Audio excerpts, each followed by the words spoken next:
مجھے دیکھ کر یوں ٹائم ویسٹ کرنے سے اچھا تھا کہ تم خود بھی چینج کر کے نماز پڑھ لیتی، کم سے کم ثواب ہی مل جاتا۔ وہ جائے نماز کو ایک طرف رکھتے ہوئے بولا تھا۔ ثواب تو آپ بھی کما رہی تھی۔ وہ اس کے چہرے سے نظر ہٹا کر سامنے کلاک کو دیکھتے ہوئے بولی تھی۔ اچھا، یہاں بیٹھے بیٹھے کون سے ثواب کما لیا آپ نے؟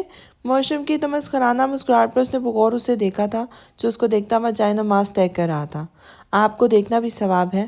ماما کہتی تھی کہ جنتی عورتوں کی 5 نشانیوں میں سے ایک نشانی یہ ہوگی کہ وہ شوہر کے فرمانبردار ہوتی ہیں، اور ہمارے پیارے نبی صلی اللہ علیہ وسلم کا فرمان ہے کہ اگر میری امت میں تیسرا سجدہ ہوتا تو میں بیویوں کو حکم دیتا کہ اپنے شوہر کو سجدہ کریں۔ اس لیے شوہر کو محبت سے دیکھنا بھی ثواب ہوتا ہے نا۔ وہ اس کی چاکلیٹ براؤن خوبصورت سی آنکھوں میں دیکھ کے بولتی، محتشم کو حیران کر گئی تھی۔ اچھا، تو خالہ جان نے آپ کو یہ نہیں بتایا کہ ان 5 نشانیوں میں سے مزید 4 نشانیاں کون سی ہوتی ہیں؟ وہ جزا کی بات پر دل ہی دل میں مسکراتا ہوا بظاہر سنجیدگی سے بولا تھا۔ جزا نے نفی میں سر ہلا کے اسے دیکھا تھا۔ نہیں پتا؟ چلے میں بتا دیتا ہوں۔ شوہر کے اطاعت کے علاوہ اگر کوئی بھی عورت جنت کو پانا چاہتی ہے تو اس کے اندر 4 خوبیاں ہونی چاہیے۔ وہ اللہ کی وحدانیت پر مکمل ایمان رکھتی ہو، رمضان کے سارے روزے رکھتی ہو، نماز پڑھنے والی ہو اور پردہ کرنے والی ہو۔ جس عورت میں یہ ساری خوبیاں ہوں گی اس کے لیے اللہ تعالیٰ جنت کے سارے دروازے کھول دیں گے اور ارشاد فرمائیں گے کہ جس دروازے سے دل چاہے اندر چلی جاؤ۔ اب آپ ڈیسائیڈ کر لیں کہ شوہر کو دیکھ کر ثواب کمانے کے علاوہ آپ کے اندر مزید 4 خوبیاں بھی ہیں کہ نہیں۔ محشم کا سادہ سا انداز بھی اسے اپنا مذاق اڑاتا ہوا محسوس ہوا تھا۔ تبھی جزا کا سر شرمندگی سے جھک گیا تھا۔ میں تو نہ روزے رکھتی ہوں، نہ نماز پڑھتی ہوں اور نہ پردہ کرتی ہوں، اس نے مایوسی سے بتایا تھا، جبکہ وہ اس کی سنجیدہ سے انداز پر محتشم نے بمشکل اپنی مسکراہٹ چھپائی تھی۔ اس میں مایوس ہونے والی کون سی بات ہے؟ وہ رب کائنات بہت رحیم و کریم ہے۔ اس نے موت تک ہمارے لیے توبہ کا دروازہ کھلا چھوڑا ہوا ہے، اس لیے اللہ سے سچی توبہ کریں اور اس کی طرف رجوع ہو جائیں۔ انشاءاللہ وہ آپ کو مایوس نہیں لوٹائے گا۔ آپ ایک قدم اس کی طرف بڑھائیں گے، وہ 10 قدم آپ کی طرف بڑھائے گا۔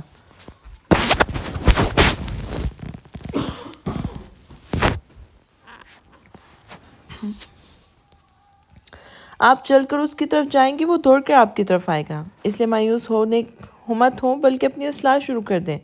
وہ بیک ریک سے اپنے لیے ایک موٹی سی کتاب نکال کر راکنگ چیئر پہ جا بیٹھا تھا۔ آپ وہاں کیوں بیٹھ رہے ہیں؟ یہاں آ کر لیٹ جائیں، کیونکہ میں آپ ویسے بھی نہیں سوں گی، یہاں تو خاص طور پر نہیں، اس لیے آپ آرام سے اپنے بستر پہ سو سکتے ہیں۔ جو بہت غور سے اس کی باتیں سن رہی تھی، اب کتاب لے کر اس کو راکنگ چیئر پہ بیٹھے دیکھ کر دھیرے سے بولی تھی۔ محشم کو اس کا لہجہ بہت بجھا بجھا سا لگا تھا۔ نہیں، میں اب فجر تک جاگوں گا، بچوں کو بھی نماز کے لیے جگانا ہوتا ہے۔ نماز کے بعد کچھ دیر سوتا ہوں اور بچے جاگنگ پر چلے جاتے ہیں، پھر میں اٹھ کر ایکسرسائز وغیرہ کرتا ہوں، ناشتے کے بعد جاب کے لیے نکل جاتا ہوں۔ یہی میری روٹین ہے۔ وہ کتاب سے نظر ہٹا کر جزا کو دیکھتے ہوئے بولا تو سنجیدگی سے اسے دیکھ رہی تھی۔ پتہ نہیں محشم کو اس کی یہ سنجیدگی اچھی نہیں لگی تھی۔ وہ بھی نہ جانے کہ اس کے ساتھ ضرورت سے زیادہ تلخ ہو جاتا تھا۔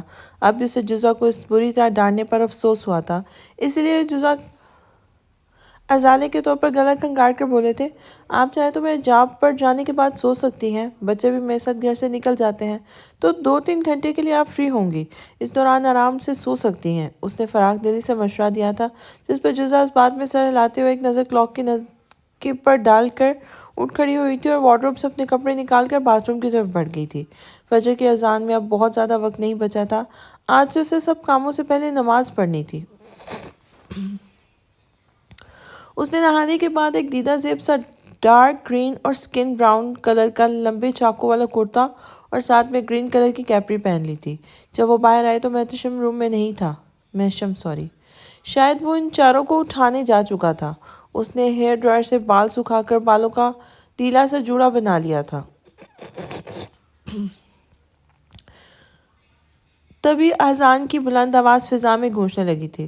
اس نے جلدی سے اپنے سوٹ کی میچنگ کا گرین اور سکن براؤن شیڈ کا بڑا سا دوپٹہ نماز کے سٹائل میں باندھا اور اذان مکمل ہوتے ہی بڑے خشوع و خصوص سے نیت نماز باندھ کر نماز ادا کرنے لگی تھی۔ محشم کی یہ بات کہ وہ بیڈ پر سونے کے قابل نہیں ہے اس کے دل پر نہ جانے کیوں اتنی بری طرح لگی تھی کہ اب تک اس کا دل اداس اور بجھا ہوا تھا۔ تبھی نماز پڑھ کر اس نے ڈھیر ساری دعائیں ماما پاپا کے لیے مانگ کر اس رب کریم کی ذات سے اپنے لیے حوصلہ، صبر اور استقامت مانگا تھا، وہ جو اپنے کسی بندے کو خالی ہاتھ نہیں لوٹاتا تھا۔ کبھی مایوس نہیں کرتا تھا اور نہ کبھی اپنے بندے کی عرض سننے سے انکار کرتا تھا۔ ہم بھلے ہی دنیاوی رنگینیوں میں کھو کر اسے بھول رہتے ہیں اور اس سے زیادہ اہمیت ان خاکی پتلوں کو دیتے ہیں جو وقت پڑنے پر ہمیں اس جگہ سے چوٹ پہنچاتے ہیں جہاں سے ہم نے تصور بھی نہیں کیا ہوتا۔ اصل میں یہ سبق ہوتا ہے ہم گنہگار بندوں کے لیے کہ اس رب کی طرف سے ایک دستک زندگی میں کئی بار وہ رب رحمان وقت پڑنے پر ہر رشتے کی اصلیت دکھا دیتا ہے اور پھر اپنے بندوں سے سوال کرتا ہے کہ بتاؤ کون ہے جو تمہیں مجھ سے زیادہ چاہتا ہے، اور پھر ہم گنہگار بندوں کو سمجھ آتا ہے کہ ہاں کوئی نہیں ہے اس ذات کے سوا، ہمیں سنبھالنے والا، ہمیں سہارا دینے والا، ہمیں تھامنے والا۔ ایسا ہی آج جزا کے ساتھ ہوا تھا۔ اس نے اپنے پاس موجود گنتی کے چند رشتوں کی اصلیت اچھی طرح دیکھ لی تھی۔ پہلے ممانی جو اسے بلا وجہ ستایا کرتی تھی، پھر ممانی کی بے جا زیادتیاں دیکھ کر بھی ماموں کی اوڑھی ہوئی خاموشی بھی اس نے دیکھی تھی، اس کے بعد زین نے جو اس کے ساتھ ذلیل حرکت کی تھی، اس کے بعد اس کا کزن جیسے رشتے سے بھی بھروسہ اٹھ گیا تھا، اور اب کل شام سے اب تک اس کے شوہر کا جو اس کے ساتھ رویہ تھا، اس نے جزا کا دل بہت زیادہ دکھا دیا تھا، مگر مجبوری یہ تھی کہ اللہ کی زمین پر اس کے پاس اس جگہ کے علاوہ اور کوئی ٹھکانہ نہیں تھا، اس لیے وہ کبھی رو کر تو کبھی ہنس کر اس سنگ دل کی کڑوی کسیلی باتیں سننے کو مجبور تھی کہ سوائے برداشت کے اس کے پاس کوئی رستہ نہیں تھا۔ تب بھی اللہ سے ڈھیر ساری دعائیں مانگ کر اپنا دکھ اس کے ساتھ بانٹ کر اسے یکونا سکون ملا تھا اور دل بھی قطرے ہلکا پھلکا ہو گیا تھا۔ تبھی وہ نماز سے فارغ ہو کر میشم کی میچنگ براؤن شال کندھوں کے گرد لپیٹ کر باہر چلی آئی تھی۔ میشم لوگ شاید نماز پڑھنے گئے ہوئے تھے۔ وہ کل ہی سارا گھر دیکھ چکی تھی سوائے کچن سے دور بنے اس دروازے کے، اسی لیے وہ دھیرے سے دروازے واں کرتی اندر چلی گئی تھی، مگر اندر پہنچتے اس کی آنکھیں خوشی سے چمک اٹھی تھی۔ یہ چھوٹا سا جم تھا جہاں ایکسرسائز کے لیے تمام مشینیں موجود تھیں۔ اوہ، یعنی میشم یہاں پر ایکسرسائز کرتے ہیں روز؟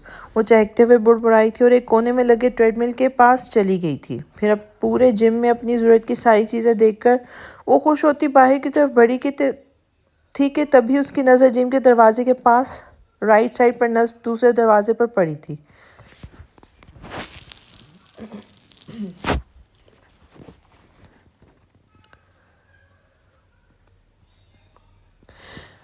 وہ دھیرے سے دروازہ کھول کر اندر گھسی، مگر اندر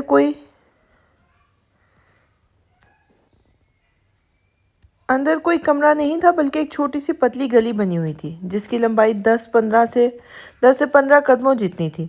وہ گلی کے آخری سرے پر بھی ایک دروازہ نصب تھا۔ وہ حیرت سے ادھر ادھر دیکھتی ہوئی آگے بڑھتی چلی گئی تھی۔ اس گلی کے دائیں بائیں بنی دیواروں پر کپڑوں کی رسیاں بھی بندھی ہوئی تھی۔ کیا یہاں کپڑے پھیلائے جاتے ہیں؟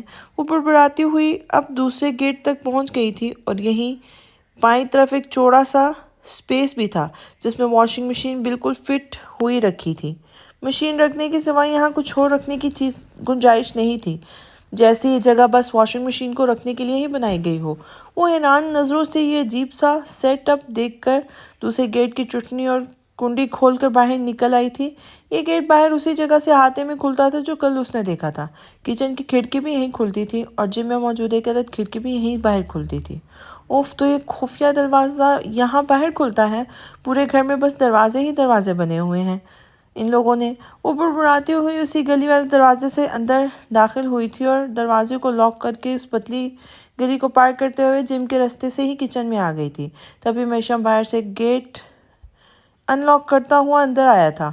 وہ پانچوں نماز پڑھ کر واک کے لیے چلے گئے تھے اور جزا کی موجودگی کے باوجود باہری دروازے پر لاک لگا گئے تھے۔ میشم اپنے روم کی طرف جاتے جاتے کچن میں کھڑی جزا کو دیکھ کر ٹھٹک کے رک گیا تھا، جو اندر کھڑی پیٹھ موڑے نہ جانے کیا کر رہی تھی۔ آپ یہاں کیا کر رہی ہیں جزا؟ میں نے آپ کو منع کیا تھا نا روم سے باہر نہیں نکلنا جب تک مناسب لباس نہ پہن لے۔ آخر آپ میری بات کیوں نہیں مانتی؟ ہاں؟ میشم کی غسیلی آواز پر جزا نے پلٹ کر اسے دیکھا تھا۔ اس کی نظروں